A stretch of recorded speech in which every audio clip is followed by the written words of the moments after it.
Hello, everyone. Thank you so much for joining us this afternoon, and welcome to our session, Co-Creation, Sharing ANHPI Stories Together. If you're not familiar with the ANHPI acronym, it stands for Asian American Native Hawaiian Pacific Islanders. We are so excited to share with you our co-creation journey today.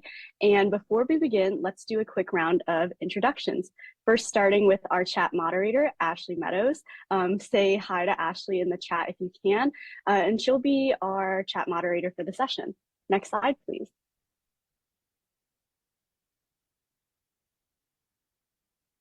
Next slide. And my name is Mia Sai-Cariello. I'm the education specialist here at the Asian Pacific American Center, and it's great to meet you. I'll pass it over to Kath. Hi, everybody. We're the URI Education Project, and we create educational resources and professional learning on Asian American history and stories. I'm Kath, a former high school ELA teacher and one of the co-directors of URI. And I'm going to pass it over to my colleague, Frida. Thanks, Kath. My name is Frida Lin. I'm out here in San Francisco, California. I used to be out on the East Coast also, but I was also a teacher. I was a history teacher in middle school and high school, and taught in Chicago area and also in the Bay Area. And I think I'm passing it off to Annie. Hi there, my name is Annie Nguyen. I'm a secondary educator in Round Rock, Texas, and I've been teaching English language arts to high schoolers for the past 9 years. And more recently, I've been piloting the first Asian American Studies course in Texas, and I'm so happy to be here with you all today. And I think I'm going to bring it back to Mia. Yes, thank you all for your introductions. Next slide. So now we'll give you a quick roadmap for what you can expect in this session. And press next, please. One more time. So we'll start off with a brief history of the Asian Pacific American Center and how we came to develop our co-create model. Next slide, or next bullet point, please. Then we'll give it over to Annie to share her perspective as an educator and what she thinks her co-creation process was like working on the resource you see on the slide to the right. One more bullet, please. After that, Kath and Frida will talk to us about how they fostered a co-creative community both in person and online. And one more slide, or one more bullet, please. And then lastly, we'll reveal other co-created resources and take any questions. All right, let's get started. So next slide, please. Thank you. So the Asian Pacific American Center, also known as APAC, was established in 1997, and our main mission is to ensure the comprehensive representation and inclusion of AANHPI across the Smithsonian and beyond. And so we see education as the perfect vehicle to do this, and we also view education as a collaborative and co-creative endeavor. And so this thinking really sprung our co-creative initiative into existence. Next slide, please.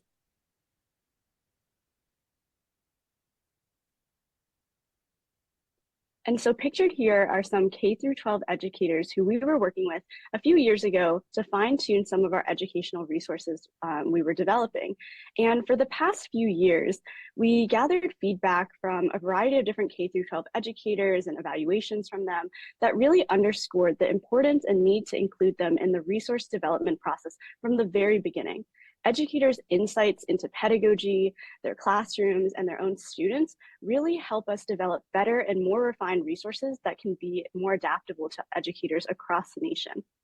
Additionally, we understand that the importance of also including community members and organizations is crucial to developing these educational resources, especially when it's about their communities. Like educators, community members, and organizations, expertise and insights to their local histories and communities are crucial to creating resources that better serve those communities and those that APAC represents.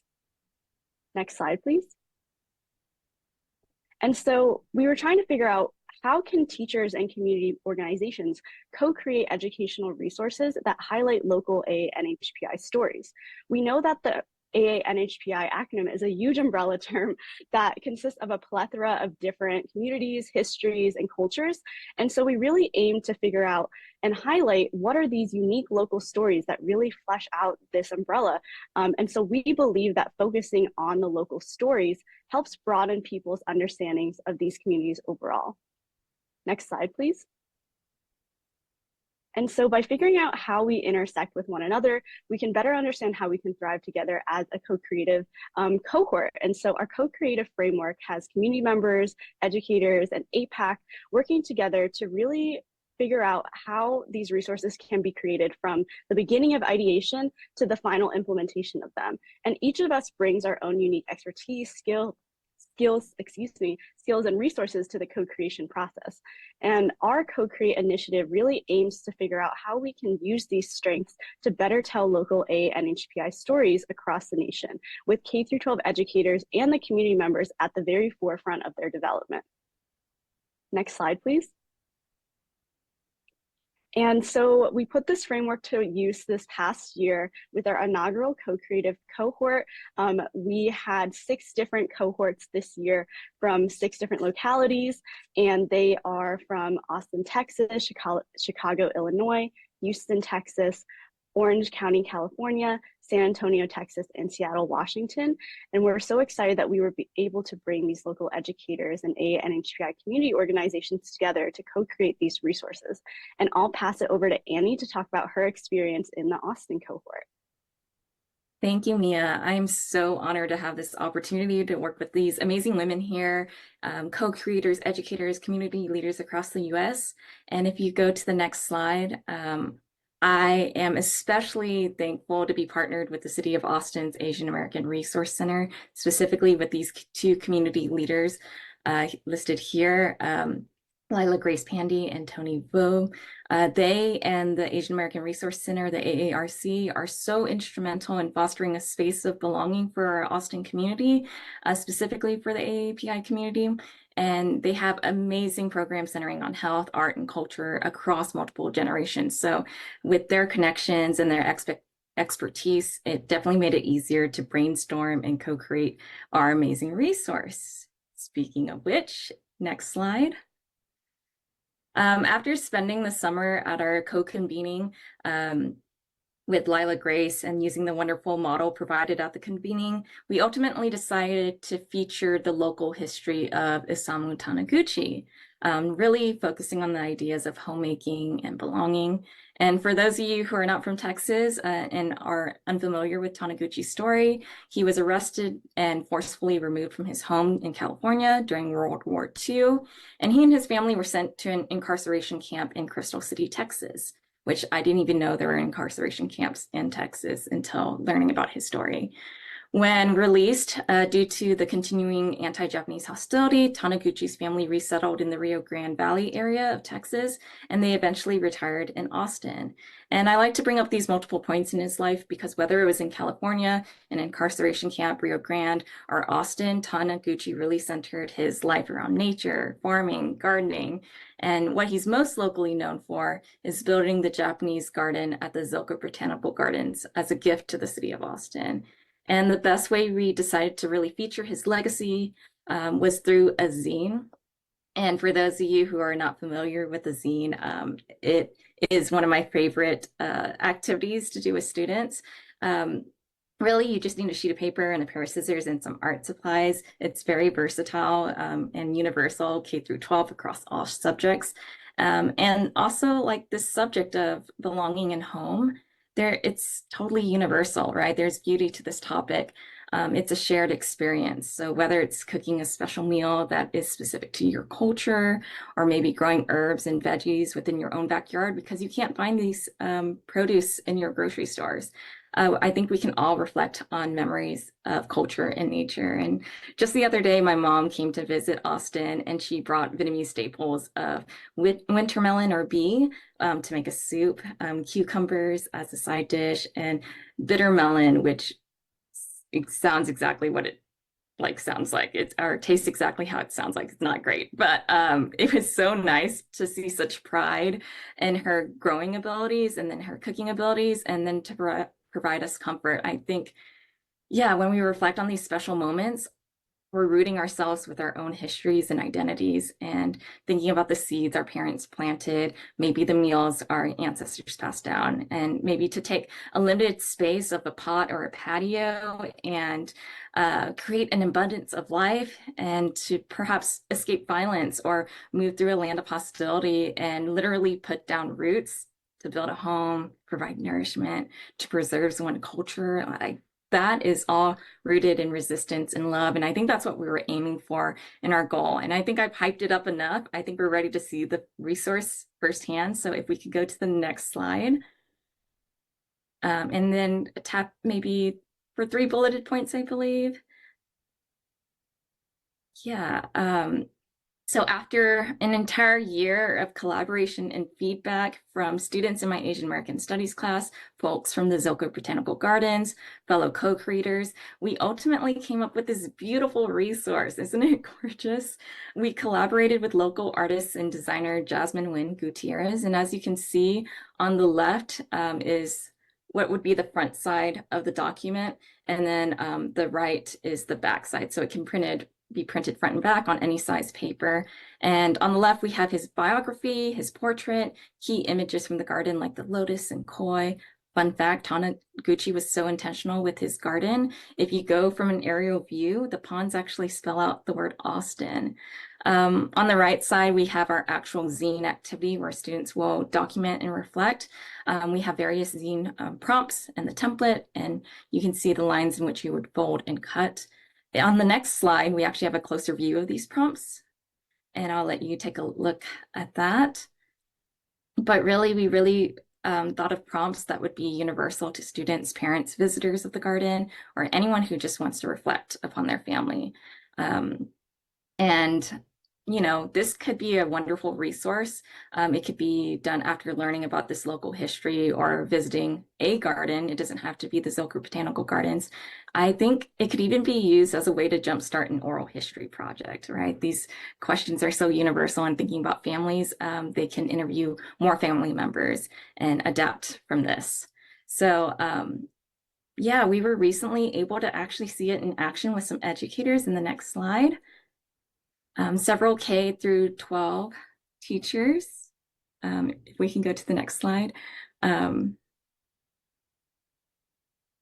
Yes, the one before it. Yes, thank you. Several K through 12 teachers attended an Asian American Studies Academy, and they had a day of learning about the local history of Taniguchi, and had a field trip at the Zilker Botanical Gardens where they could use this resource.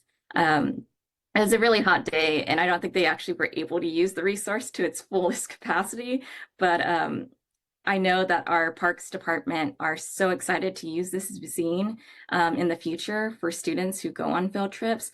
Like if you look at the middle picture, you can see that they loved it so much they framed the portrait of Taniguchi. So it's super wholesome, and they're really excited to collaborate and use this resource with students that they see. And so I'm sure you're wondering, how did the co-creation process lead to this? How can you implement something like this? So I'm going to actually back it up a little bit and kind of go through the process in which it fully came out. So on the next slide. So after the convening in the summer, Tony and I did an initial survey of the garden with Educational Director Matthew Gaston, who gave us a very thorough and detailed tour. Not only did we obtain insight about Taniguchi's history and legacy, but we got to know more about his intentional choices and the details on the vegetation there. So for example, he tried to marry both like native Texas plants and Japanese flora that would thrive in the climate. And fun fact, I know it's kind of hard to see, but beyond that waterfall picture, there's this outline of this tree. And it is what Taniguchi named the mother tree. And there's a lovely children's book about it if you're interested in it. While Taniguchi worked on this 3-acre garden in the span of 18 months, basically on by himself, he spent every lunch underneath this tree, and it provided shade and companionship. He says that he often talked to the tree for inspiration, and in the most beautiful, poetic way possible, towards the end of the project, 18 months later, the mother tree died as soon as he was finished completing the project. So it's been said that the spirit, when the tree died, it left its spirit with the park, and you can definitely feel it when you're there. So I highly recommend if you're ever in the Austin area. So Tony and I like really internalized our experiences and feelings from this moment. We sat down over some Asian pastries and we brainstormed, you know, how to refine our prompts and what do we want students to reflect upon. And we create a really, really rough draft. So on the next slide, so in the next season, in winter, in January, we tested out this draft with my Asian American Studies class. We had just covered Japanese incarceration and learned about his history. And we got to take this field trip to the gardens. And it was this misty morning. It was eerily beautiful. There was this striking silence to it. And even though like everything was kind of brown and dead, it was just a beautiful experience to kind of see students be really engaged, to receive this tour from experts and to be present to see Taniguchi's creation firsthand. It was really the highlight of their year to play and explore. And we told them to keep in mind, like, what are the most important things you notice, what stood out to you, take a lot of photos so that it would come in handy for the project later. And on the next slide, it's just the group photo of the inaugural Asian American Studies class with Taniguchi's portraits. It was a lovely time, great bunch. And so next slide. For lunch, after a long day, we visited the Asian American Resource Center. And on the left-hand photo, you can see Lila Grace presenting about our zine. And so while we were in community, while we were eating, they discussed prompts with one another and spent time folding and crafting with the spread of art supplies that the ARC have provided. And yeah, I have student examples to show, and we love seeing that as educators, right? I initially had 6 of them to display, but for the sake of time, I'm going to show you 2 who were seniors at the time. So if we can go to the next slide. This first one is by Mu Yang. You can see in the very first panel, they had used washi tape and glitter glue from the AARC. That's all we had time for. And then the rest, they probably did at home. But you can see the gorgeous koi fish, the use of the leaves and sense of nature. And when I talked to students, they said that they were very intentional with their choices and provided a level of detail because they were inspired by Taniguchi. In the next slide, I want to zoom in on a few details of this memory with Mu Yang and their loved one making dumplings in the kitchen. And just to see this miniature version of them, it's a beautiful tribute, right, to family and culture. And on the next slide, we have another student's artwork, and this is Selah's work. I'm such a fan of Selah's style, and you can tell it was very inspired by the garden. The panels and details in them, I love it. And I did tell the students, like, this is for the Smithsonian, so actually try your best. So they definitely did their best work and they're showing off to y'all. And I'm so glad to be able to present this today. In the next slide, I want to actually zoom in on this gorgeous landscape, like the textures and the sketching, the recurring motifs and colors. My favorite detail, if you look closely of Taniguchi in that second panel, like you can see the roots underneath him. I think that's just so beautiful. And then the hauntingly beautiful haiku that's written right beside it. Yeah, I'm just very thankful to have such talented students and to be able to share their work with you today. And the reason why I wanted to actually show these examples, because we actually took a lot of student examples and sent it over to our artist for inspiration as they were finishing up the zine. And she also had access to all the photos from the field trip. Where I want to end is on the next slide with an interview I had with a student, a rising senior. Her name is Indu. And we had a conversation about what typically history classes look like and how they're often depicted in the written word solely, and that's it, kind of restricted, versus this opportunity to take a field trip, to go outside, to learn via a zine. And it was so nice to reflect upon these topics in community with our peers and have moments of connection. And then on the next slide, Not only did she talk about connecting with her peers, but also connecting with her family and being able to reflect on her own identity. And like for her to speak to her mom, like that's a win for me, especially for teenagers. There's often a disconnect, unfortunately, and to have these moments to reflect and to feel nostalgia, it's really beautiful. And like it even inspired her to take a moment to go outside, touch some grass, like get off her phone and be a kid again. And what it's like to have fun, right? To capture that essence of childhood that we're all deserving of. And yeah, I think that's what we were really going for. And actually, that whole entire process of play and fun and joy kind of mimics the process in which the co-creation process that we went through. And in the next slide, we have our cohort from that summer. And since this is a nice segue from fun and wonder and curiosity, I think I'm going to go ahead and pass it over to Kath and Frida to talk about this co-creation experience. Thank you so much, Annie, for sharing with us your extraordinary project in the city of Austin. So how did we get to this final educational resource that Annie showed you today, this gorgeous zine that was inspired by the Zilker Botanical Garden in Austin, Texas? You know, what are the specific design moves that we made at the Asian Pacific American Center to cultivate co-creation teams and their eventual designs?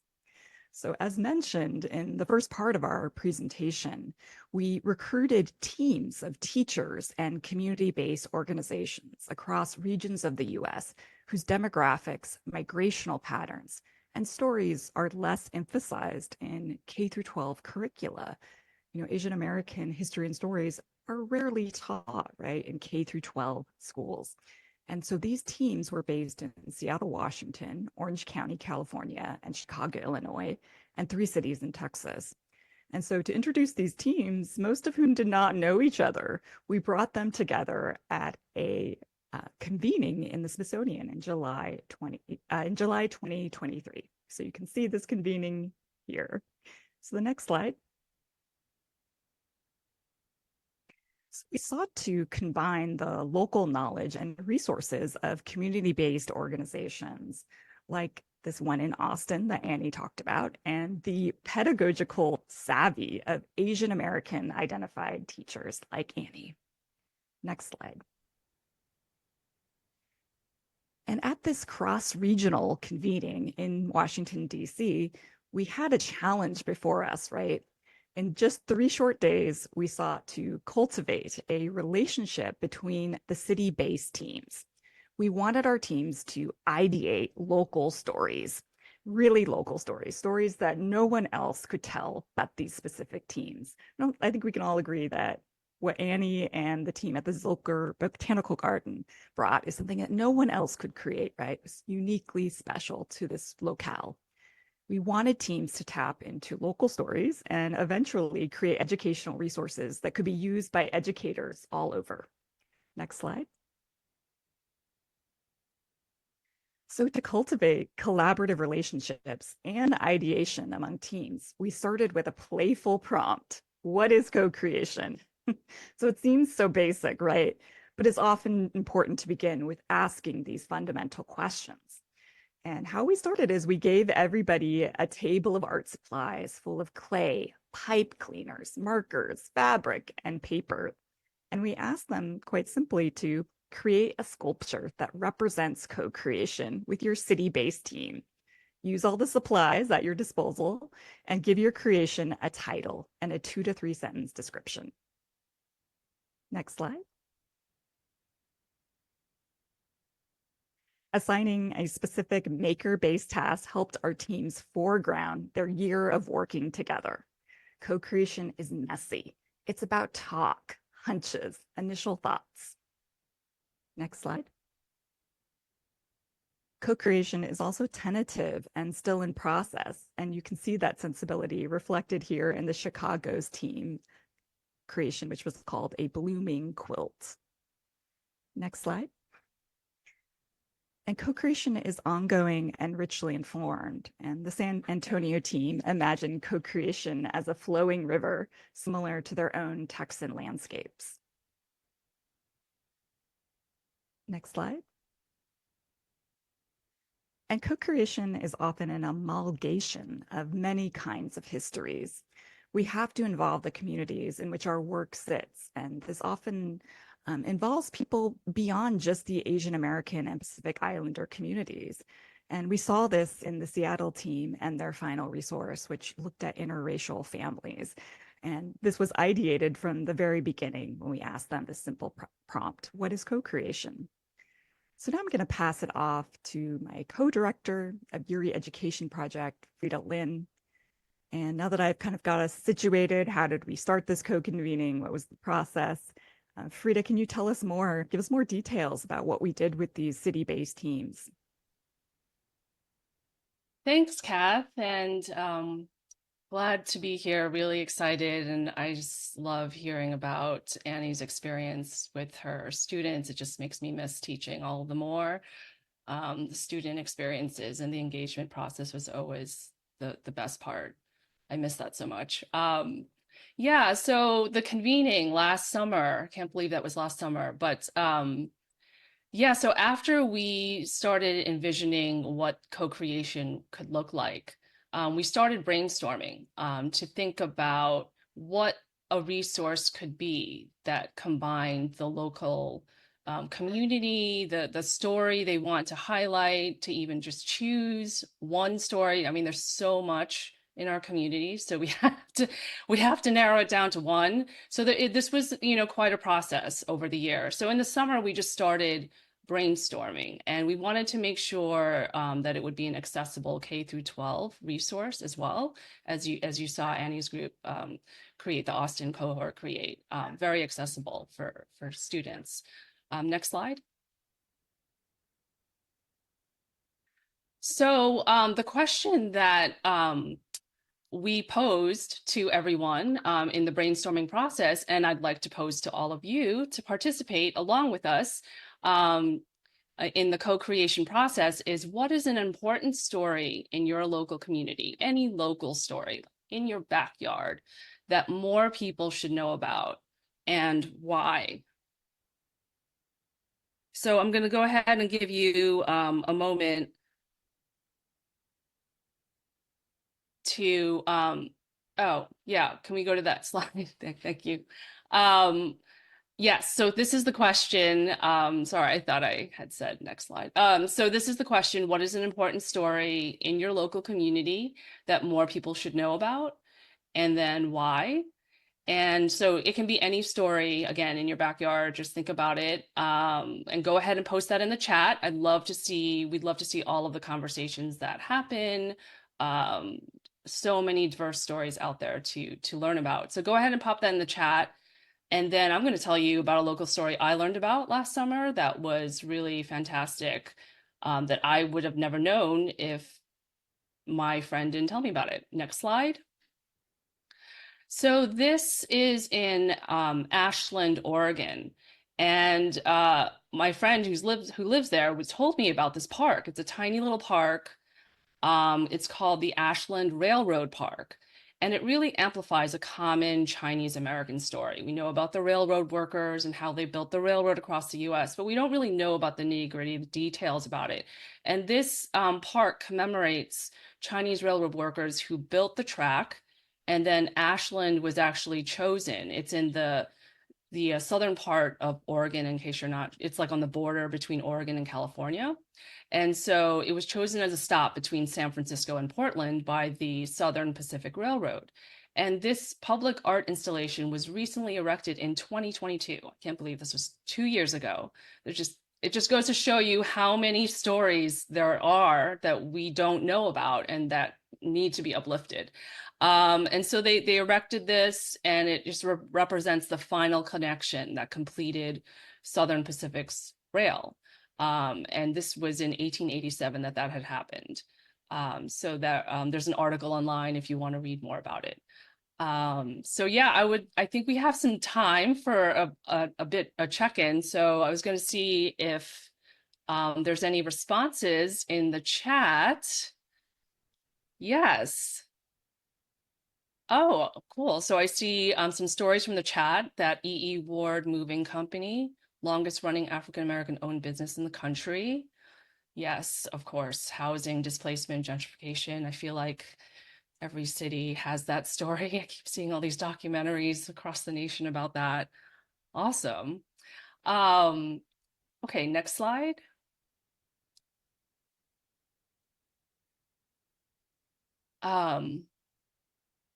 Okay, there's more to say, actually. I'm sorry. I'm just gonna oh, cool. And the someone's saying that their university hosts a series for Native artists and it's gaining a lot of traction. But yes, it's always about how do we get the word out, right? We have to get on social media, unfortunately, sometimes to do this stuff. But yeah, so we're glad we're here in this public space where we can tell each other about these wonderful stories without getting triggered on social media. Anyway, so this slide over here that you can see are the questions that we pose to all of the cohorts, and we asked them to get a poster, and they would create literally a grid just like this and answer all of these prompts to help them get started with the brainstorming process. So, you know, like what should the public know? Like I just asked you, are there any specific stories? You know, that one story like about Taniguchi or a person, right? You know, a specific event when someone might have been displaced from their home, right? Like I'm seeing in the chat for those stories. And then what are some themes, you know, like what Annie brought up with belonging and homemaking. And then what are some ideas on how to implement that in your schools? And so we just asked them to, you know, just list out as many ideas as possible just to get it all out of your heads, right? Because this is a group of people, as you can see, many people thinking through this. Next slide.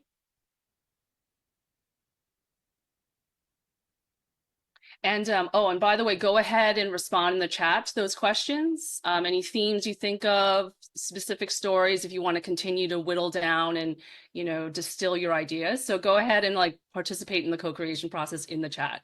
Yeah, so this is just to show you how we did this. This was a gallery walk, I'm sure you're all aware of. And they responded to those prompts, and then we went around and each cohort gave feedback to one another on their posters. And I would also like to highlight on the far right, that is Andrea Kim Neighbors, founder of this idea. She was the education director last year. Anyway, so next slide, please. So this is actually Austin's poster. I'm so glad we have a picture of this. And so this just goes to show you their original ideas. You know, it's some of them are out there like the field trips garden, but they had a whole flurry of more like tons of ideas because you just want to get them all out. So so that's their poster. Next slide. And that's the Austin team. There's Layla Grace also with Annie giving feedback to other cohorts. And then next slide. Yes, so so after the convening, we, you know, when we did this whole brain dump of all these ideas, we got to know one another, we got to really think about what co-creation is. Then we all met throughout the rest of the year over Zoom to narrow down ideas into concrete plans so that we could all produce a specific resource like what Annie just showed you. And so these are a variety of prompts about questions just to kind of think through it. We had several templates throughout this to guide them in the process. And so let's take a look. We're going to go to the next slide at how Austin filled out part of this template. So this is the inquiry to purpose statement, which Annie shared with you in the beginning. And of course, you know, they edited it to make it fit their exact thinking through it. So, you know, we want our resources to tell the story of, you know, for Austin, they wrote the local story of homemaking and belonging by focusing on Isamu Taniguchi's life and his garden, and which he built at the Zilker Botanical Garden in Austin. So this is just an example of how we try to get them to hone in and narrow down their ideas. And so this is, of course, one of the resources created through the APAC Co-Creation Project. And so now Mia is going to tell you a little bit more about, or show you more, a little of the other resources, fabulous resources. So excited to show them to you, and how you can access this, because again, these are all free resources for you to use and adapt to your classrooms. Mia, next slide. Thank you so much, Kath. So you've heard a lot about our co-creation process, and if you want to know more about our co-creative initiative and our resources, I highly recommend going to our webpage for it. Next slide, please. And Ashley will drop that in the chat as well. And so this webpage gives you a sort of overview about what APAC considers co-create, how we guided this process. Next slide, please. You'll also get to meet the other co-creators. They have their bios. There's a fun interactive map where you can sort of see where they are from. Next slide, please. In addition to being able to learn more about the resources such as Annie's and Austin's, and be able to download it, print them, interact with them as well. And so in the next slide, we have a preview of the other various co-created resources. And I'm just so proud of our co-creators who have worked so tirelessly throughout the year to create these fabulous resources. On the right, you see Austin's, the Taniguchi zine poster. In the center, blue and white one, you see Chicago's booklet on women, Asian American women in Chicago who have talked to them about their experience in activism and advocacy, and really figuring out how students can tap into their own self-efficacy as change makers and as community members. Below Chicago's, you see this lovely recipe booklet from Houston. They created and compiled various recipes from the Asian American and Asian refugee community in Austin. And they also paired it with a lot of different background information with Austin. So you can sort of get a context of how these recipes are used and why it's so important to connect food, community, and heritage together. On the top left, you see a postcard with an accompanying lesson plan that is from Orange County, California. And they created these community postcards to really highlight the Vietnamese American culture in Orange County. And so with this postcard, you can write on it, you can mail it to other people. It's meant to be interactive and fun, and also spur conversations between different communities and generations with the lesson plan. And on the bottom left, you see this lovely zine that Seattle has made, and they've actually made two of them. So if you want to see both of them, please go to the website. But they've really worked so hard to capture this historic and influential multi-ethnic Filipino families that are in Seattle. And they've created this recipe book that has not only recipes, but family histories, oral histories. You can interact with the zines, you can listen to their voices. And I just am so proud of all of our co-creators for having such passion and intentionality with creating these resources. One that you won't see quite yet is San Antonio's, but they've created a wonderful map detailing the various different trends of Asian and Asian American populations in San Antonio. And so that's coming soon as well. And so next slide, please. After seeing those beautiful resources and sort of hearing about Annie's story and Kath and Frida's experience co-creating a co-creative cohort, we invite you to revisit this question: what is an important story in your local community that more people should know about? And after seeing all of these resources and our experience, like, how might that change how you're thinking about how to make this resource for yourself, for your own communities or own educator communities as well? And I also take this time to invite you to ask us any additional questions on this process.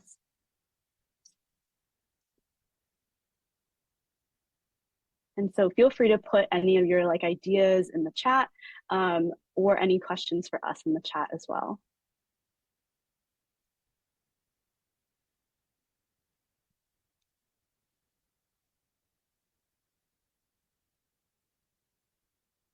I'm really inspired by Annie's story and Frida, the example that you gave in Oregon. And it's kind of a simple prompt, but it's what are the monuments that are in our own backyard? What are the botanical gardens, the parks that have a story that underlies them that may not be widely known? Like Isamu Taniguchi's story of being incarcerated in Texas, right? And Annie mentioned that she didn't even know there was a Japanese American prison camp in Crystal City, Texas. And just highlighting these lesser known stories and that they can then flow into K through 12 curriculum. I think that's the hope of doing this work. And we have some questions, it looks like. Yeah, so it looks like we have our first question is, what advice do you have for someone who would like to do a similar co-creative process? And I think all of us can add our unique perspective on what we would tell someone like this. But I think from my point of view is that really getting to know your community members that you have available to you, asking teachers, like, what do you think is the best way to engage with a certain, grade level, and what subject do you think would be most effective? Where are your strengths? And I think that really building those interpersonal connections with your local community is where co-creation really starts. And it can't really start without those connections. And I'll invite any of my other co-creators to answer that question as well. I totally agree with what Mia had said. I feel like when I first jumped in, I was like, oh, I've lived in Austin for 10 plus years, and yet I'm not too sure what is the Asian American history. And I think this is, why it's so necessary that we started this. But luckily, working with the AARC, both Tony and Lila Grace are experts in Asian American history as well. And so, like, going to your local community center, or I know our history center in Austin has a lot of documentation, and having the chance to explore and make those connections, like Mia had mentioned, are really instrumental into, learning more. And you can even go to like perhaps universities in your area and talk to scholars as well. I feel like the more people you know, the more histories you learn. And also, the histories don't have to be like, these larger people. A lot of my students were realizing, like, oh, I'm part of history, like what my parents have done, what my grandparents have done, and like exploring avenues that way as well. Yeah, I'm glad Annie brought up the point about it doesn't have to be this big monumental, like, story monuments, like, for example, I know that there are many Japanese American incarceration sites that are having pilgrimages over the summer. And I know Tule Lake, which is on the border of Oregon near Ashland, not exactly near, but, in that vicinity, that are commemorating those experiences. But there's also things like if you just walk in your neighborhood.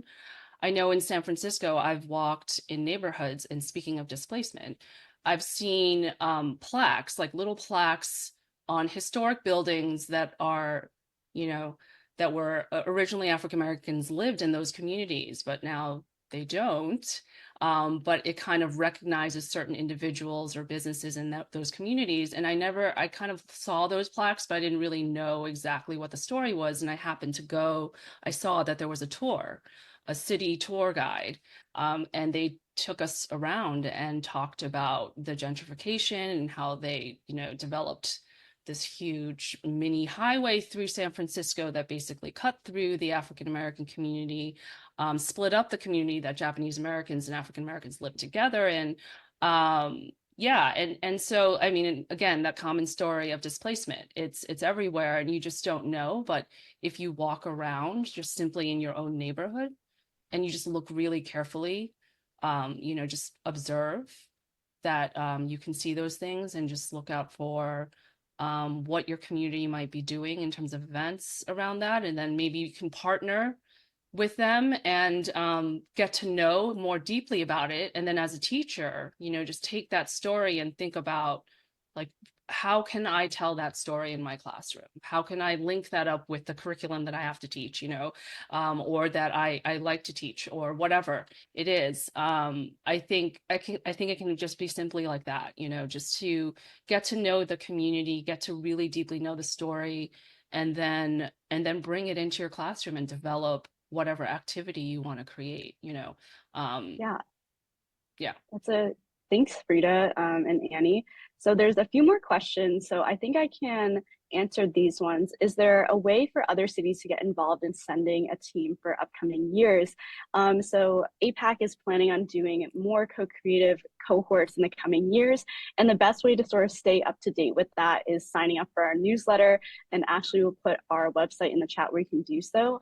We still are in development of how we're going to run these cohorts in the future. So stay tuned. The next question, which is sort of what we touched on, is were you ever afraid that nobody would actually know any local stories? And I think Frida really answered this question beautifully by there's like a fun and adventurous part of being able to explore your own backyard again, really going over with a fine-tooth comb to be like, am I missing something? And you know, once you find maybe that crumb of like a small history, you really start asking yourself, well, why didn't I know this before? What are the reasons why that hasn't happened, or isn't well known, and how can I bring it to light? And so I think we might have all been a little afraid of like, maybe this story isn't big enough, or maybe I don't know any story that really can encapsulate an entire city's history. And of course, we went over with our co-creators, like, you don't have to represent all of Seattle, all of Houston, all of Austin, Chicago. We know that those cities are diverse in and of themselves. And so we're just asking for a small piece of what that unique history was like.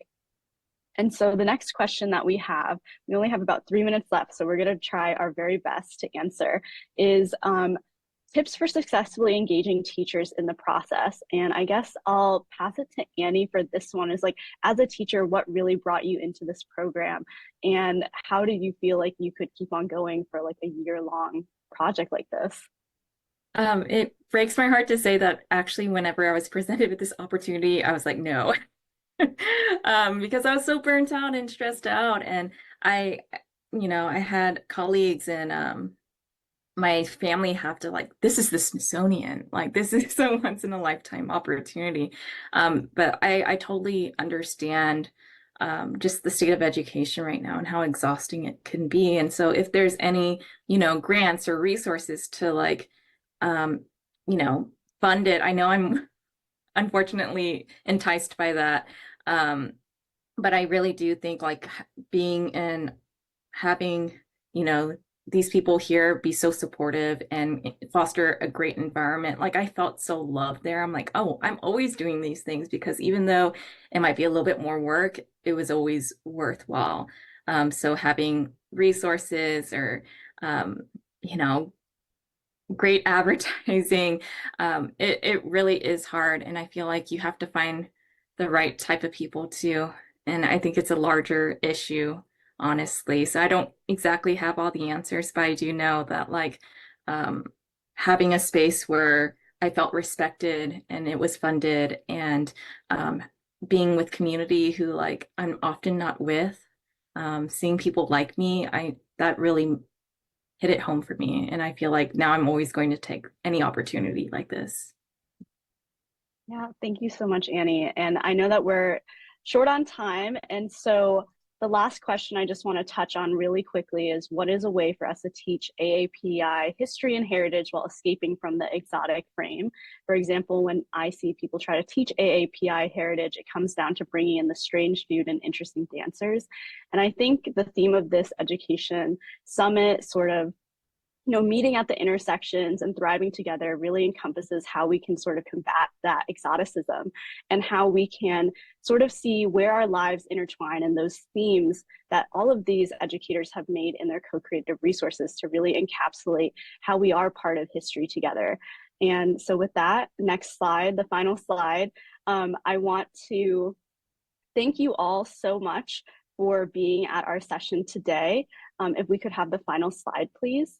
And you can, here's our website again, and where you can sign up for our email list, and also following the Asian Pacific American Center on Twitter, Instagram, or Twitter or X. And yes, so thank you so much for joining our session, and I hope that you enjoyed it.